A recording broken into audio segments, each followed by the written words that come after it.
All right. Well, welcome back to the Owatonna Wrestling Weekly Podcast. I'm Coach Derek Johnson here with Gator Gabe Hovden, our middle school assistant coach, as well as the OWA Freestyle and Greco director, and captain's practice leader, and lives and breathes the sport and travels with kids to regional nationals and just 365, man. Well, I have nothing else to do right now.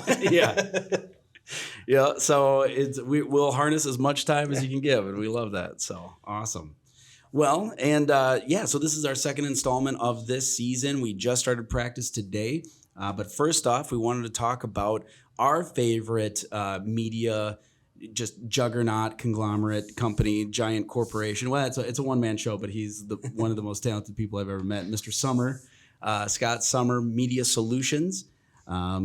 And he's located right here in Owatonna, but he travels around. I know he works for quite a few realtors and does amazing imagery and a drone expert. He's FAA Part 107 certified and commercially insured.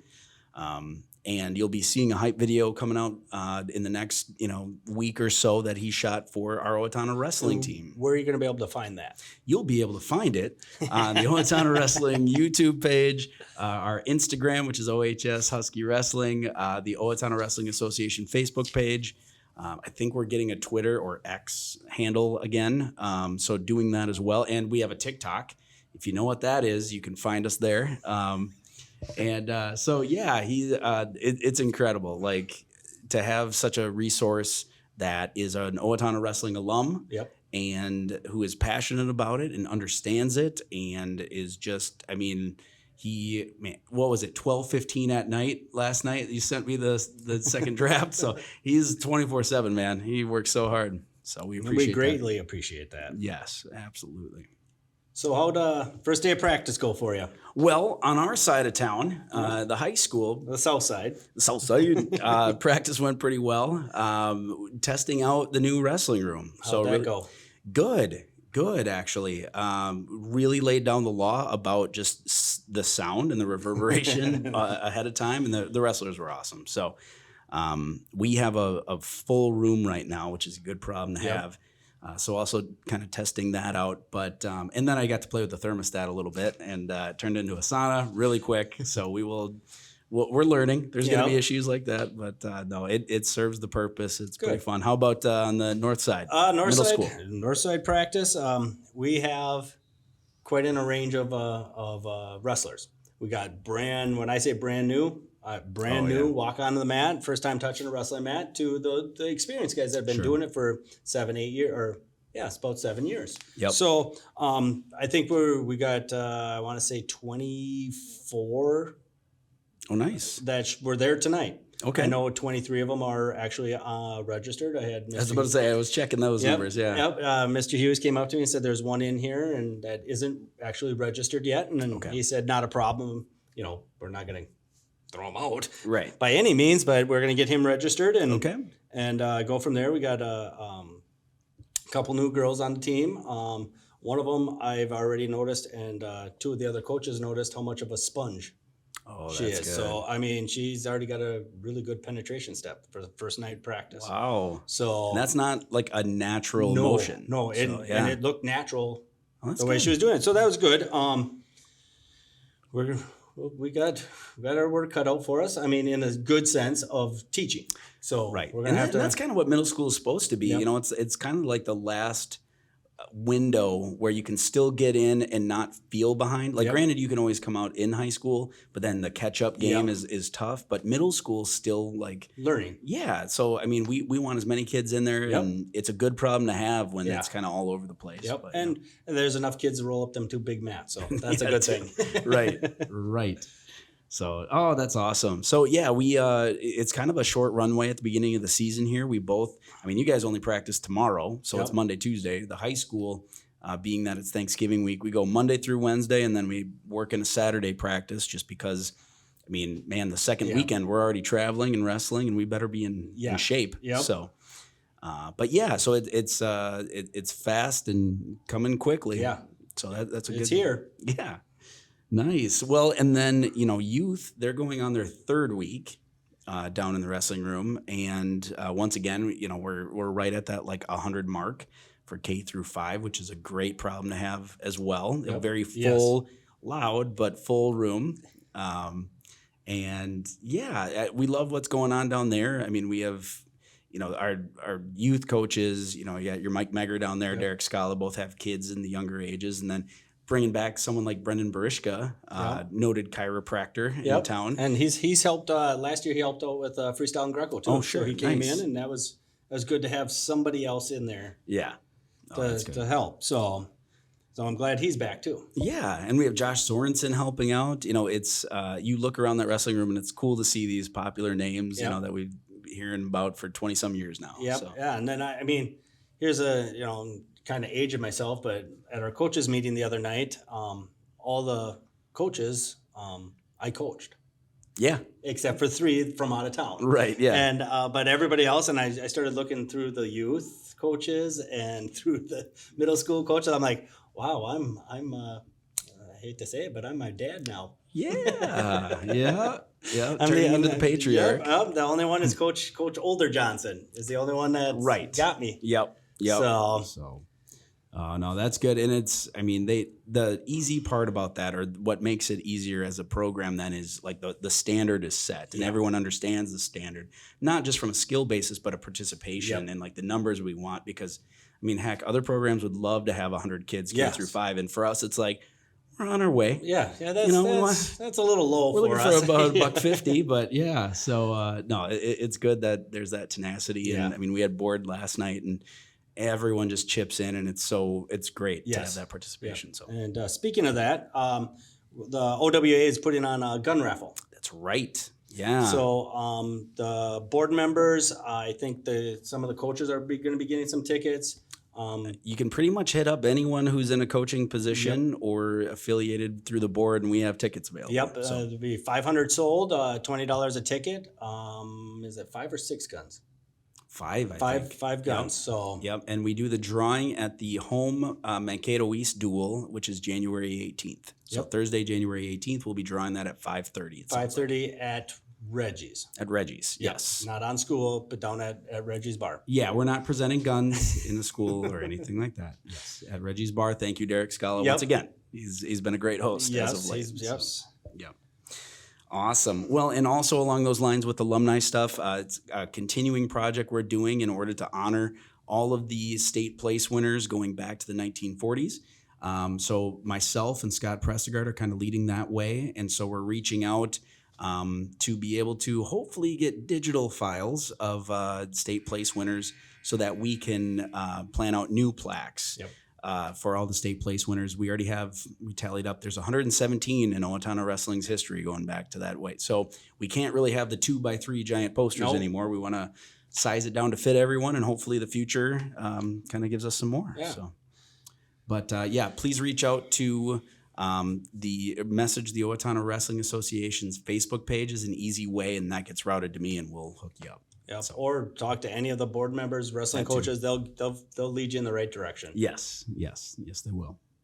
Well, thank you much. And we're going to take a brief break because coming up next, we have a teammate of mine from back in the day. Was he a teammate of yours too? Missed? He might have been. Did you ever? I don't know. Maybe we'll ask him about that. How about we ask him about that? Yeah. All right. We'll be back in just a second. All right. Welcome back to the Owatonna Wrestling Weekly podcast. We are, Coach Hovden and I are sandwiching Mr. Ben Wilson here, 2000 grad, teammate of mine, brief teammate of Coach Hovden as well. Yep. I was down in 8th grade when I was a senior. Gotcha. Well, welcome, sir. Thank you. Always good to see you. So catch us up a little bit. What's going on in the Wilson household? It sounds like you have, I don't know, like a couple kids. I have 4 kids. Yeah.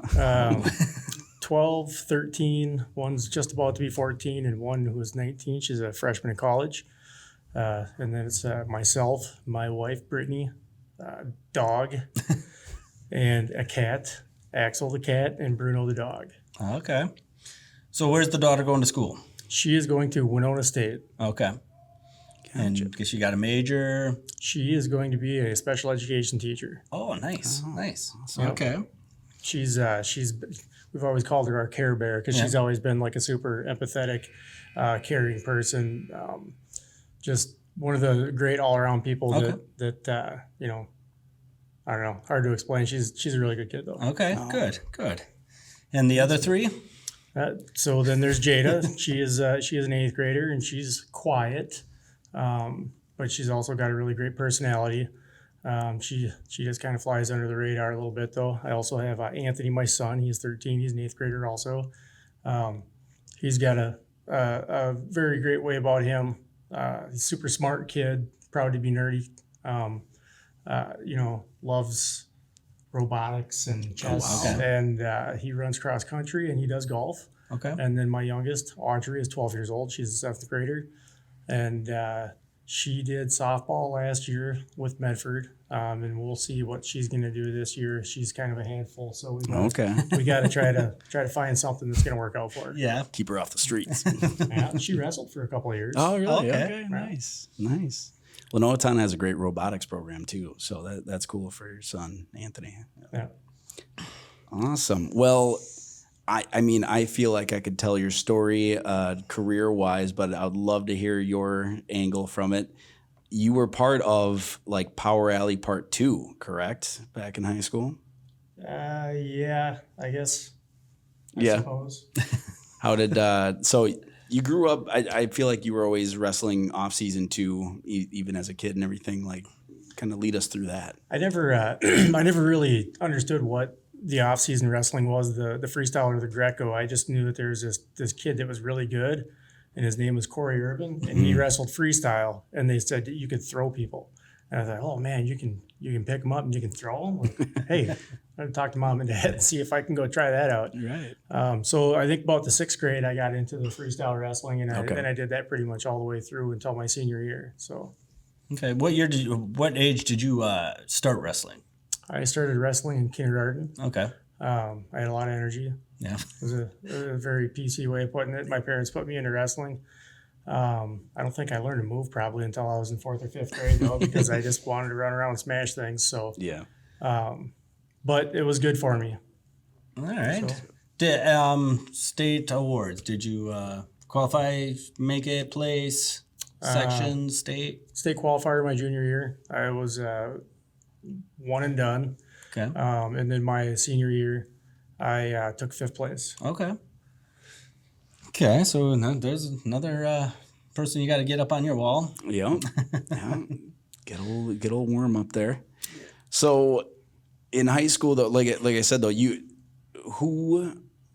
was a cool thing that was trotted out. We felt like as long as we were in it by about $1.45 going into the upper weights, that we were just fine thanks to like your grade, basically, like one after another. Like, who was like practice partners and stuff for you?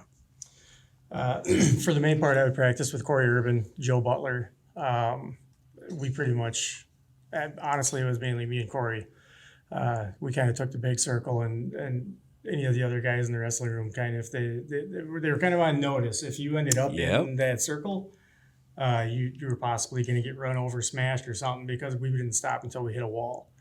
It was fun. We went very hard. It was really intense, but it was also something that we loved, and it was fun. It's fun being able to get that intense in practice and being able to just really go and just, if you don't got guys like that to grind with, you don't get any better. Yep.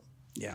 Yeah, I remember those. I remember staying far away because you would take it all the way to the trash cans. It was vicious, but it was that type of fight that like kind of inspired you too. I mean, like wrestling practice can be a grind at times because it is just a crazy endurance sport. But then when you see that and people like putting some real emotion behind it, whether or not it's emotion that's well regulated, but still it's like that passion that you just kind of keep driving. It spreads. It definitely spreads. So that competitive nature, that was nice. So when you were coming all through high school, what stands out?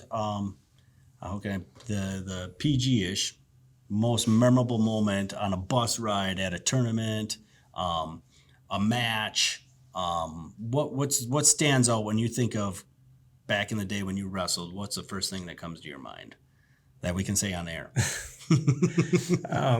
So when I was in the 8th grade, I got brought up to the varsity wrestling room. I was supposed to actually wrestle varsity one day, but I got in trouble at school. I can't remember what it was that I did, but I was allowed to go to the meet, but I didn't get to wrestle. And my punishment was that I had to wrestle off with Jeremy Brussel. And at that time, Jeremy Brussel was the all-world everything for our school. Yeah. He held the wins record. He held the record for most matches wrestled, most pins, fastest pins. And I was a 119-pound 8th grader.